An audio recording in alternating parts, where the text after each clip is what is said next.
Mga idol, dito na naman tayo pupunta sa may TISDA. Ipapollow up natin yung project natin sa TISDA kung sakali okay na ba o wala pa. Po yung TISDA natin sa Raganasi. Ipapollow up lang natin kung okay na ba o wala pa. Kasi ito natapos na po yung uh, election ban. So, papasok na po tayo mga idol. Assalamualaikum. Why? Ipapulop na mo ma'am so kuan sa ganas siya. Why? Oh, di so andang yan so kuan. Galindo. Lokman. Sorki ba to? Senator ba to? Wa.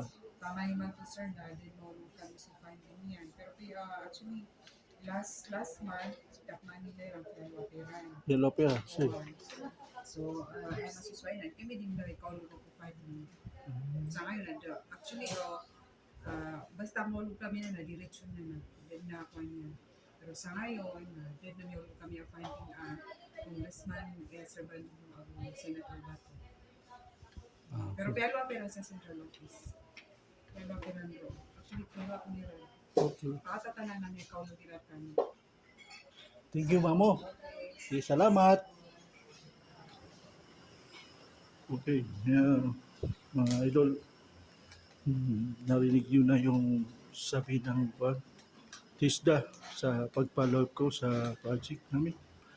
So, wala pa daw yung